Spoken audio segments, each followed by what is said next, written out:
आज हम पढ़ेंगे पसारा, जो की शॉर्ट फॉर्म है private security agencies regulation act 2005। कुछ कुछ इम्पोर्टेंट पॉइंट्स हम बात करेंगे इस पसारा में। ये एक्ट बहुत ही इम्पोर्टेंट है। हर कोई जो सिक्योरिटी मैनेजमेंट पढ़ा है, ये एक्ट बहुत इम्पोर्टेंट है। बिकॉज चाहे आप एक सिक्योरिटी सुपरवाइजर या मैनेजर के रूप में काम कर रहे हो, या आप एक सिक्योरिटी कंपनी खोलते हो, ये सारे रूल्स एंड रेगुलेशंस जो इस एक्ट के तहत बताया गया है, उसको फॉलो करना अनिवार्य है। तो इसलिए ये एक्ट बहुत ही इम्पोर्टेंट है। तो सबसे पहले हम बात करते हैं एक प्राइवेट सिक्योरिटी गार्ड की क्या ड्यूटीज होना चाहिए इस एक्ट के तहत। तो एक प्राइवेट सिक्योरिटी गार्ड का क्या ड्यूटी है? सबसे पहले तो प्राइवेट सिक्योरिटी प्रोवाइड करना किसी व्यक्ति को या किसी प्रॉपर्टी को सिक्योरिटी प्रोवाइड करना, ये सबसे इम्पोर्टेंट उसका ड्यूटी होता है। दूसरा है कि कभी भी पुलिस को आवश्यकता पड़ती है कि कोई उनको हेल्प चाहिए, तो अगर किसी इन्वेस्टिगेशन में, तो उस पर्टिकुलर जो सिक्योरिटी गार्ड है उसको हेल्प करना चाहिए। चाहे वो उस एजेंसी की जो एक्टिविटीज है उसके तहत उसकी जो है उसके दायरे के अंदर ही हो, फिर भी उसको उस वक्त पुलिस को हेल्प करना चाहिए। दूसरा है, अगर कोई वो अपने जो पेरीमीटर के अंदर है या अपने ऑर्गेनाइजेशन में है या जहाँ पे वो जहाँ पे उसकी ड्यूटी लगी हुई है, वहाँ पे अगर उसको कोई ऐसा इलीगल एक्टिविटी दिखाई देती है या कुछ और वायलेशन ऑफ लॉ दिखाई देती है, कोई कोई कानून को तोड़ रहा है या कुछ गलत काम कर रहा है, तो उसको तुरंत अपने सुपरवाइजर के नोटिस में ये बात लानी चाहिए। ठीक है। और चौथा है कि अपने जो एम्प्लॉयर है, जो उनके मालिक है, जो उनके एम्प्लॉयर है, उसके अलावा किसी और इंसान को अपने एम्प्लॉयमेंट के बारे में नहीं बताना चाहिए। तो कोई भी ऐसे जो अपने ऑर्गेनाइजेशन के बारे में इंफॉर्मेशन है या कोई और चीज़ है, वो अपने एम्प्लॉयर के अलावा किसी और को नहीं बताना चाहिए। ठीक है। अब दूसरा है कि जो आप लोगों के हेल्प में है, या आप लोगों का आप लोगों के लिए काम की बात है कि सुपरवाइजर्स जो है क्या इंगेजमेंट कर सकते, उन लोगों को क्या नियुक्त कर सकते सिक्योरिटी गार्ड्स के अलावा? कैसे सुपरवाइजर्स, कैसे उनको इंगेज कर सकते, क्या करवा सकते? तो हर सिक्योरिटी एजेंसी को ये मतलब अनिवार्य है। हालांकि काफ़ी सिक्योरिटी कंपनीज इसकी पालना नहीं करते हैं, बट स्टिल अनिवार्य है कि सिक्योरिटी कंपनी को सिक्योरिटी गार्ड्स के अलावा एक सुपरवाइजर या और सुपरवाइजर्स रखना ज़रूरी है। सिक्योरिटी एजेंसी का ये भी काम है कि उस सुपरवाइजर को नेसेसरी ट्रेनिंग, जो ज़रूरत है उतनी ट्रेनिंग और स्किल उस सुपरवाइजर को प्रोवाइड करे। और अगर ये काम है कि सुपरवाइजर को सिर्फ सिक्योरिटी गार्ड्स के को काम, जो सिक्योरिटी गार्ड्स का काम है उसको सुपरवाइजर ही नहीं करना है, बट उनको हेल्प भी करना है, उनको एडवाइस भी करना है। और जब सुपरवाइजर्स को नियुक्त किया जाता है एक पर्टिकुलर ऑर्गेनाइजेशन या सिक्योरिटी कंपनी में, तब उन लोगों को ज़्यादा प्रेफरेंस है, उन लोगों को ज़्यादा इम्पोर्टेंस दिया जाता है, वेटेज दिया जाता है, जिन लोगों ने कभी आर्मी में काम किया हो, नेवी में काम किया हो, एयरफोर्स में काम किया हो, या आर्म्ड फोर्सेस में काम किया हो, जैसे आर्म्ड कॉन्स्टेबलरी हो या होम गार्ड्स है, इनमें बट उनको कम से कम 3 साल का सर्विस होना चाहिए। तो महाराष्ट्र में भी इसके बारे में बताया गया है कि जो सुपरवाइजर है वो 20 सिक्योरिटी गार्ड से ज़्यादा सुपरवाइज नहीं करेगा। अब कौन सुपर सिक्योरिटी गार्ड है, कौन सुपरवाइजर है, ये भी बताया गया है पसारा में।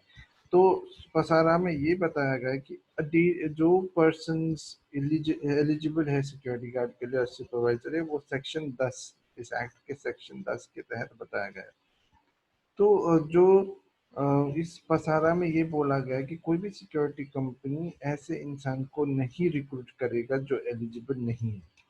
और फिर क्या है, एक अगर आप कोई सिक्योरिटी कंपनी खोलना चाहते हो या आप सुपरवाइजर्स को नियुक्त करना चाहते हो, तो क्या चीज़ों पे ध्यान रखनी चाहिए? सबसे पहले तो एक प्राइवेट सिक्योरिटी एजेंसी लाइसेंस उनको मिल जाती है तो तुरंत 6 महीने के अंदर उनको अपनी एक्टिविटीज़ या अपना काम शुरू करना चाहिए उसको। और हर प्राइवेट सिक्योरिटी कंपनी को, एजेंसी को अपने सिक्योरिटी गार्ड्स और सुपरवाइजर्स को ट्रेनिंग देनी चाहिए, स्किल्स देनी चाहिए जिससे कि वो कैपेबल हो वो काम करने के लिए। सो जो पर्सन ये प्राइवेट सिक्योरिटी एजेंसी का बिजनेस संभाल रहा है, उसको ये एक्ट बोलता है कि हर रिक्वायर्ड ट्रेनिंग जो है वो उसको इस पर्टिकुलर अपना सिक्योरिटी कंपनी खोलने के 1 साल के अंदर ही ये ट्रेनिंग और सब सारी चीज़ें उसके सिक्योरिटी गार्ड्स और सुपरवाइजर्स को प्रोवाइड करना चाहिए। प्राइवेट सिक्योरिटी एजेंसी, हर कोई प्राइवेट सिक्योरिटी एजेंसी है, उसको 60 दिन के अंदर, जब लाइसेंस मिलने के 60 दिनों के अंदर जितने minimum number of supervisors recruit होना चाहिए वो उनको करना पड़ेगा 60 दिन के अंदर, लाइसेंस मिलने के 60 दिन के अंदर। प्राइवेट सिक्योरिटी एजेंसी को जैसे कि गार्ड्स के लिए एलिजिबिलिटी होती है, वैसे सुपरवाइजर्स की भी एलिजिबिलिटी होती है। जब तक उन वो लोग इस एलिजिबिलिटी को फुलफिल नहीं करते, ऐसे लोगों को वो एम्प्लॉय नहीं कर सकता है, उनको नौकरी पे नहीं रख सकते। अब क्या है एलिजिबिलिटी प्राइवेट सिक्योरिटी गार्ड्स का? सबसे पहले तो प्राइवेट सिक्योरिटी गार्ड्स जो है,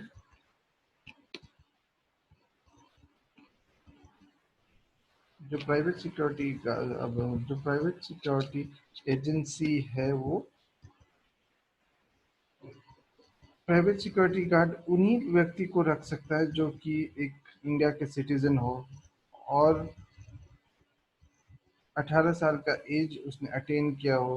उसके जो कोई क्या बोल सकते चरित्र या उसका जो भी है कि उसने कभी ऐसा काम नहीं किया हो, क्रिमिनल एक्ट नहीं किया हो, उसका व्यक्तित्व में कोई ऐसा इलीगल एक्टिविटी उसने नहीं किया हो, और उसने प्रिस्क्राइब सिक्योरिटी ट्रेनिंग, जितना सिक्योरिटी ट्रेनिंग होता है वो उसने कंप्लीट किया हो, फिजिकल स्टैंडर्ड जितने होनी चाहिए, उसकी हाइट, वेट, उसकी चेस्ट साइज, ये सारी चीज़ जितने भी है वो कम उसके अकॉर्डिंग होना चाहिए। और सारी जब कंडीशंस वो फुलफिल करता है तभी एक सिक्योरिटी गार्ड को रिक्रूट करना चाहिए। कहने की बात है, काफ़ी आप देख सकते हो कैसे कैसे सिक्योरिटी गार्ड्स भी होते हैं, बूढ़े होते हैं, जिसके बिल्कुल फिजिकल स्टैंडर्ड्स नहीं होते, उनको भी रिक्रूट किया जाता है। बट पसारा एकदम स्ट्रिक्टली बोलती है कि ये जो है एलिजिबिलिटी, इसको फुलफिल होना चाहिए। ठीक है।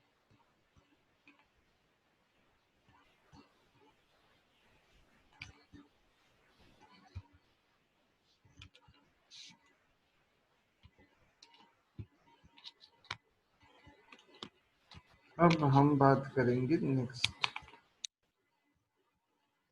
कोई भी पर्सन जिसको एक कोर्ट ने सर्विस से डिसमिस कर दिया है, उसके मिसकंडक्ट या मिसबिहेवियर या उसके कोई उसके चरित्र पे दाग हो, उसकी वजह से उसको किसी सर्विस से निकाला गया, जैसे sexual harassment at work place हो, या किसी SC ST के अगेंस्ट उसने कुछ किया हो, किसी भी ऐसे चीज़ के खिलाफ उसके अगेंस्ट में ऐसा कोई हुआ है, केस दर्ज हुआ है, उसकी वजह से कोई और मिसकंडक्ट की वजह से उसे निकाला गया है किसी भी सेंट्रल नौकरी से, स्टेट पुलिस ऑर्गेनाइजेशन से, किसी भी प्राइवेट सिक्योरिटी एजेंसी से, तो उसको रिक्रूट नहीं किया जा सकता है।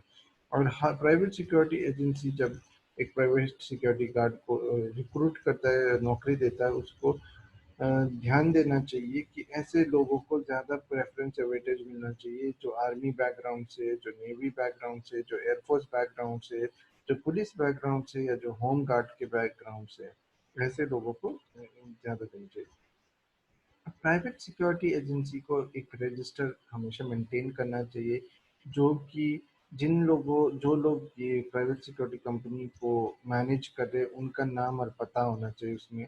उनका नाम, पता, फोटोग्राफ, सैलरी, जो सिक्योरिटी गार्ड्स के नाम, एड्रेस, फोटोग्राफ और सैलरीज होना चाहिए, और सुपरवाइजर्स के भी होने चाहिए सारे डिटेल्स, जो है सुपरवाइजर्स की डिटेल्स भी उस रजिस्टर में होनी चाहिए।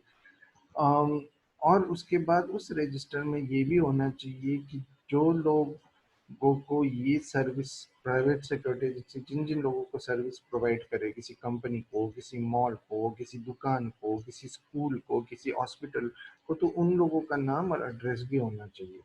और जो कंट्रोलिंग अथॉरिटी है, जो भी कंट्रोलिंग अथॉरिटी है, जिस जो लोग रेगुलेट करते हैं ऐसे प्राइवेट सिक्योरिटी कंपनीज को, जैसे कि कैप्साई है या कोई और है, अगर वो कोई इंफॉर्मेशन मांगते हैं ऐसे प्राइवेट सिक्योरिटी एजेंसी को, तो तुरंत उनको ये इंफॉर्मेशन देनी पड़ेगी। ठीक है। फोटो आईडी कार्ड, हर प्राइवेट सिक्योरिटी गार्ड को एक फोटो आइडेंटिटी कार्ड मिलना चाहिए, प्राइवेट सिक्योरिटी एजेंसी को देना चाहिए।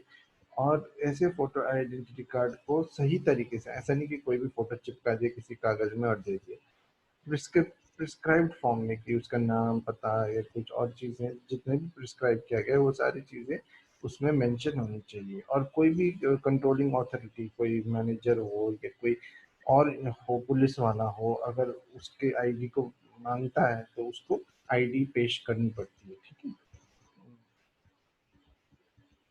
अगर कोई इंसान जो एम्प्लॉयड है या प्राइवेट सिक्योरिटी गार्ड है उस एजेंसी में, अगर एम्प्लॉयर के अलावा कोई और ऐसा इंफॉर्मेशन मांगता है उसके एम्प्लॉयमेंट के विषय में, कि वो कब किस टाइम पे वहाँ पे एम्प्लॉयमेंट, किस टाइम पे वो वहाँ पे गार्ड करता है, कितने टाइमिंग उसका ड्यूटी आवर्स, क्या क्या काम है, ये सब चीज़ें अगर कोई जानने की कोशिश करता है तो उसको नहीं बताना चाहिए, accept in cases of investigation by police. जब पुलिस इन्वेस्टिगेशन में, तब उनको बताना चाहिए। बाकी कोई और मीडिया वाला पूछता है या कोई और पूछता है तो उसको बोलने की ज़रूरत नहीं है, को नहीं बताना चाहिए।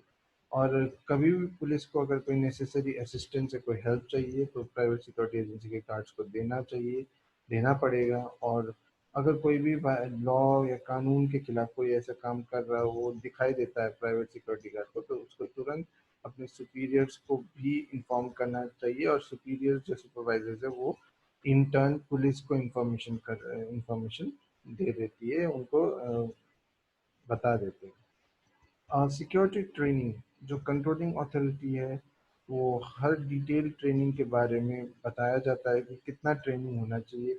अब अकॉर्डिंग टू जो पसारा है, at least 100 hours of classroom instruction होनी चाहिए और 60 आवर्स ऑफ फ्री ट्रेनिंग। तो इंडोर ट्रेनिंग 100 आवर्स होना चाहिए और आउटडोर ट्रेनिंग 60 आवर्स होनी चाहिए। और ये ऐसा नहीं कि तुरंत एक हफ्ते में या 10 दिन में खत्म करना है। कम से कम एटलीस्ट 20 वर्किंग डेज होनी चाहिए। तो जैसे कि 160 आवर्स है तो हर दिन इन एवरेज 8 घंटों की ट्रेनिंग होनी चाहिए। जो एक्स सर्विसमैन है या एक पुलिस वाला है, उसको जो है कम ट्रेनिंग करने की ज़रूरत है। जैसे कि वो 40 घंटे की क्लासरूम ट्रेनिंग कर सकता है, 16 घंटे की फील्ड ट्रेनिंग कर सकते हैं, जो कि कम से कम 7 घंटों में डिवाइड होनी, 7 दिनों में डिवाइड होनी चाहिए।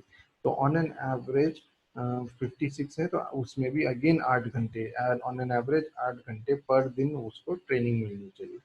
अब उस ट्रेनिंग में क्या क्या होना चाहिए, कि पब्लिक में किस तरीके से व्यवहार करना चाहिए। अब देखिए, क्योंकि अगर कोई एक्स पुलिस वाला भी होगा, एक्स आर्मी वाला भी होगा, उनकी ट्रेनिंग, उनकी माइंडसेट अलग होती है। जो रोप होता है, रोप होता है, या जो एक उनका एटीट्यूड होता है टुवर्ड्स द पब्लिक, जब वो पुलिस या एक आर्मी वाला होता है, तो वो सेम चीज़ नहीं हो सकता पब्लिक में जब वो एक प्राइवेट सिक्योरिटी गार्ड या प्राइवेट सिक्योरिटी सुपरवाइजर होता है।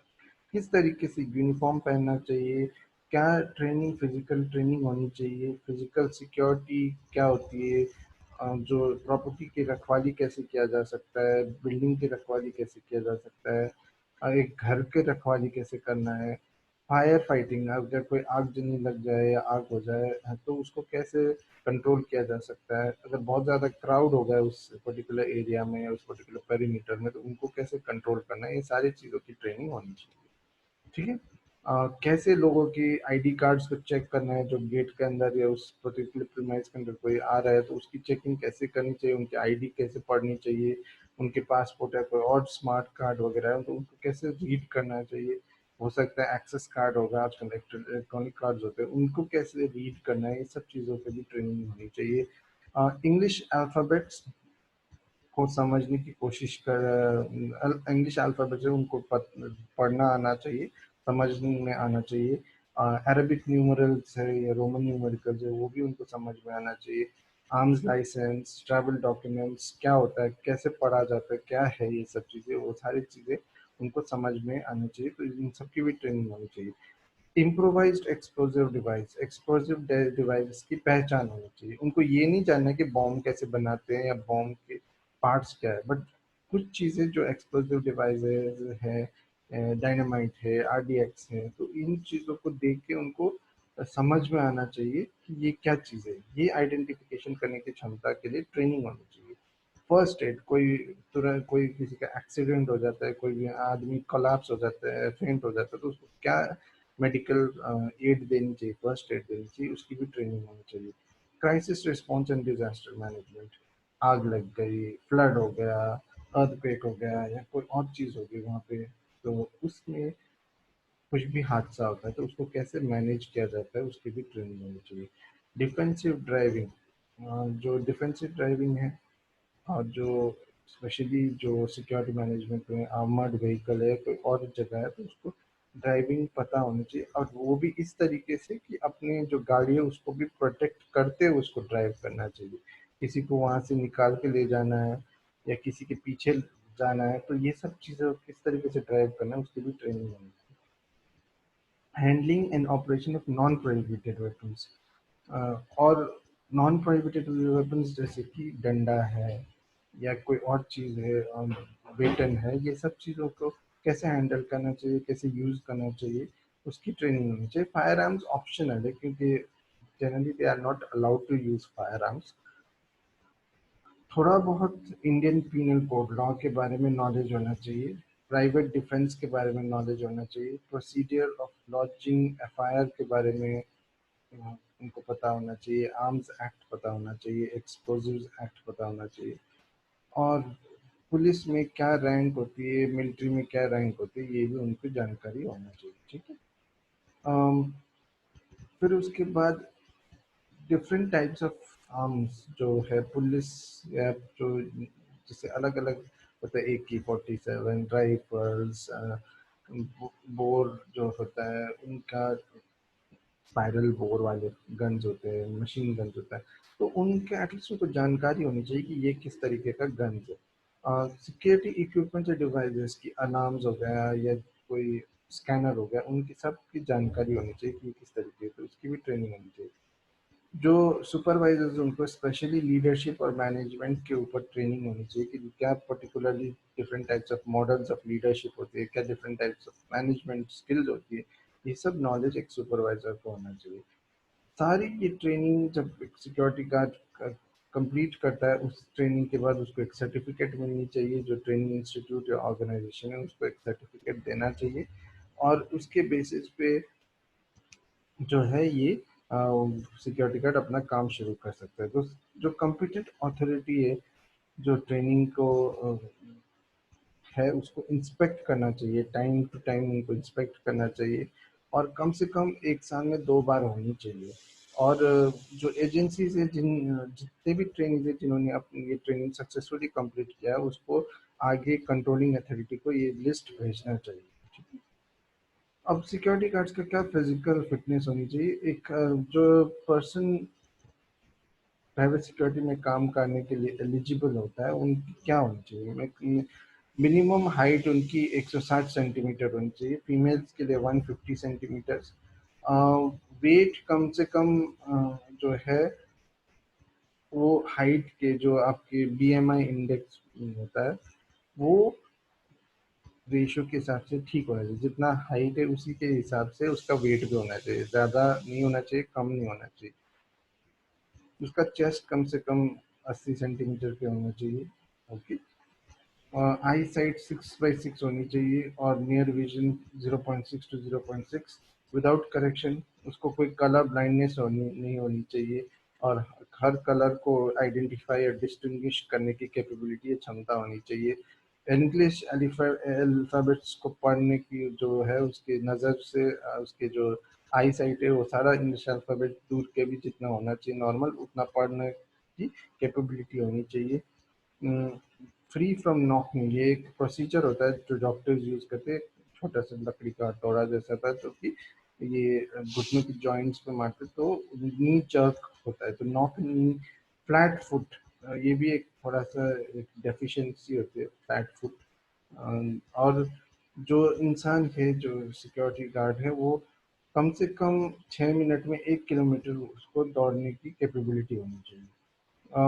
जो सुनने की है कैपेबिलिटी है वो कोई भी उसमें डिफेक्ट नहीं होना चाहिए, हर आवाज़ उसको क्लियरली उसको सुनाई देनी चाहिए, चाहे वो किसी की आवाज़ हो या कोई जन अलार्म हो, कोई सिक्योरिटी इक्विपमेंट से जनरेटेड कोई अलार्म हो, उसके क्लियरली सुनाई देनी चाहिए। ठीक है।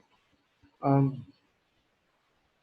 तो जो कैंडिडेट्स है उसके पास कैपेबिलिटी भी होनी चाहिए और उतनी शक्ति भी होनी चाहिए, उतना बल भी होना चाहिए कि वो सही तरीके से सर्च करे, जगहों को सर्च करे, ऑब्जेक्ट्स को हैंडल करे, चीज़ों को और कभी-कभार जब बल के प्रयोग करने की आवश्यकता पड़े तो बल के प्रयोग भी कर सकते। जो कैंडिडेट है उसको कोई भी ऐसे कंटेजियस या इन्फेक्शियस डिजीज मतलब जो अभी कोरोना है वो ऐसे ही कंटेजियस है, एक इंसान से दूसरे इंसान में फैल सकता है, तो ऐसे डिजीज नहीं होना चाहिए ऐसे इंसान को जो कि प्राइवेट सिक्योरिटी गार्ड है। अम, जिससे कि अपने लाइफ या अपनी हेल्थ को तो है ही खतरा, तो लेकिन पब्लिक या दूसरे एम्प्लॉयज को भी खतरा हो, ऐसे लोगों को कभी भी नहीं रखा जाना चाहिए। और हर जो सिक्योरिटी गार्ड है उनका मेडिकल एग्जामिनेशन हर 1 साल में एक बार तो कम से कम होना चाहिए, एंड ये कंटिन्यूड एग्जामिनेशन होना चाहिए। ऐसे नहीं कि एक बार कर दे उसके बाद कभी भी ना करे, बार बार करना चाहिए उसके एग्जामिनेशन कि वो सही है या नहीं, मेडिकली फिट है या नहीं। अब दूसरा जो है कंडीशन की एजेंसी जो है प्राइवेट सिक्योरिटी गार्ड्स को कि हर हमेशा ड्यूटी के वक्त तो उनको यूनिफॉर्म पहनना ही चाहिए, और जब वो यूनिफॉर्म पहनते हैं तो एक बैज टाइप का होना चाहिए उसके आर्म्स में, जो कंधे पे वो है उस पे होना चाहिए बैच की कौन से पर्टिकुलर प्राइवेट सिक्योरिटी एजेंसी का गार्ड है। शोल्डर और चेस्ट बैच कंधे पे हाथ जो है वो एक बैच होनी चाहिए, एक उसके पास एक विसल जिससे कि वो सीटी बजा सके वैसा होना चाहिए रस्सी से टंगा हुआ। शूज़ होनी चाहिए विथ आईलेट एंड लेसेस, ऐसा वाला कि बिन लेस बिना वाला जूता नहीं होना चाहिए, लेसेस होनी चाहिए।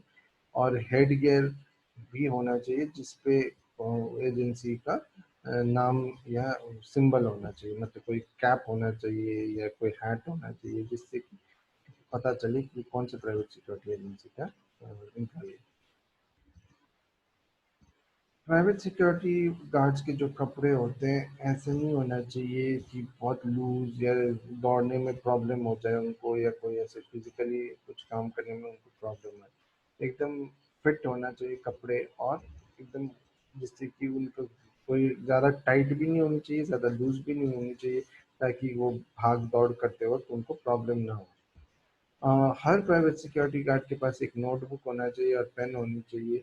हर प्राइवेट सिक्योरिटी गार्ड जो एक्टिवली सिक्योरिटी दे रहा है वो एक अपना आईडी कार्ड जिसमें कि अपना फोटो होना चाहिए, और ऐसा नहीं कि वो अपने पॉकेट के अंदर रखे, वो डिस्प्ले पे होना चाहिए ताकि जो दूसरा आदमी है जो आ रहा है उसको ये दिखाई दे कि ये कौन इंसान है। ठीक है।